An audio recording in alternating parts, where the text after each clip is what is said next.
Namo Amida Butsu. Thank you so much for dropping by this channel. I've been having some conversations with Reverend Josho of the Amidaji temple in Romania. Very helpful. And I've really just some amazing, just straight, direct wisdom. And I asked his permission to share some of them, and I took some notes. And he said yes. The only caveat was that I not allow comments. He said there's been some unenjoyable things have happened via the comment section in YouTube. So if you're touched by what he said, or you have questions, or so forth and so on, you can just contact him directly. That was his request. So first and foremost, he said that Shinjin isn't like a special experience. It's not like fireworks. And this is very important because, you know, in a lot of other spiritual traditions, and I'm not sure to what extent this is true in Buddhism. Certainly in Zen, there's this idea of satori, um, but Jodo Shinsu isn't for special people. And there's this way in which the more I go into it, the more obviously we're talking about the most profound thing in the universe, becoming a Buddha through an act of unspeakable grace, and yet the path there is very simple and very ordinary, and it's for simple and ordinary people. And I'm starting to realize that's me.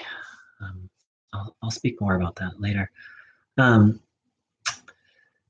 and Rev Josho also said that Shinjin and blind passions and also suffering continue to coexist. Shinjin doesn't necessarily create a radical personality transformation. In fact, that's not, it can be almost as if it's a side effect. And, but it doesn't like completely change us, which again is this idea I had of a special experience. And he very beautifully pointed out that the Amida's light is all around it, all around me. And it's just my blind passions that keep me from being able to see that light. Blind passions and ignorance and so forth, and egocentricity. And that in fact the only transformation that happens with settled Shinjin is just the knowing that I, or the person who's experienced Shinjin, will go to the Pure Land. It's not, we don't become a better person, though we can continue to grow if that is a path that we feel called to. But Shinjin itself, there's only one thing that changes. We have the utter certainty of where we're going when this life is ended. Yeah, this beautiful, beautiful metaphor.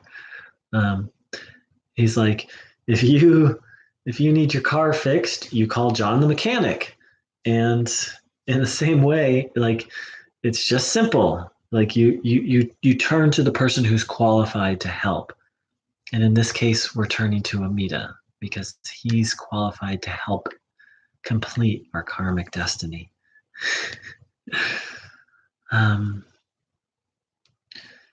There's this other thing of like, and after Shinjin, let's see, I took notes and I'm reading them.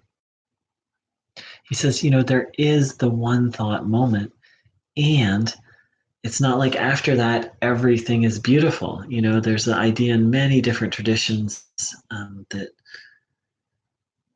and certainly a lot of this is about me. I've spent more time in Hinduism than I have in Buddhism, and there's this idea of being blissful, or the presence of God, or divine intoxication. That's been was a big part of my paradigm, and so just this recognition that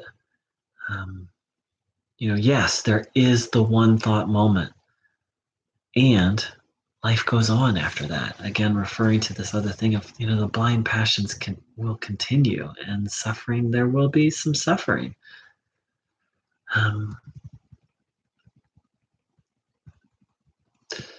Wow, there's more I want to share, and I feel like that's a lot.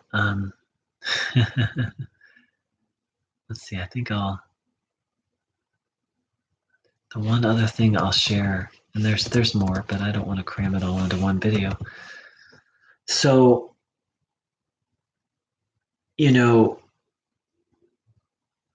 he gave this beautiful metaphor of, an adult doesn't expect a little child to be able to do complicated math. And Amida doesn't expect us to be able to enlighten ourselves, or even to fix ourselves, or even to.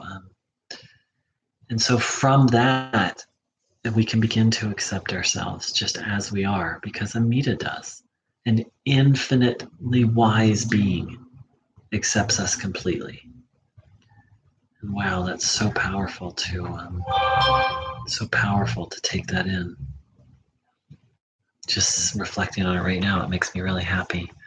So I'm going to put Rev Josho's contact info in the bottom in the description of this video, and you're welcome to contact him if you'd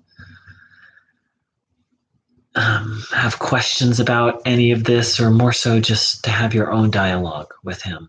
And that's one of the things he actually said in this dialogue, is he really prefers one-on-one, so that he can really sort of, offer what's appropriate to the individual person. And that's something the modern spiritual scene is a lot of group teaching, and it's ridiculous. It's utterly ridiculous. Satsang is, and not so much, I'm talking not so much about Buddhism, but that happens in Buddhism as well. But a lot of the path is very individualized. And of course, the path to Shinjin, very individualized to, recognize and uncover, even just to bring to awareness the specific doubts that each person has. That's really more of a one-on-one thing. And that was more, he expressed that as his preference. And now I'm just speaking my opinion, is there's something very beautiful about the one-on-one spiritual dialogue that I feel like has been lost in modern spiritual culture. So thank you so much for dropping by. Namo Amida Butsu.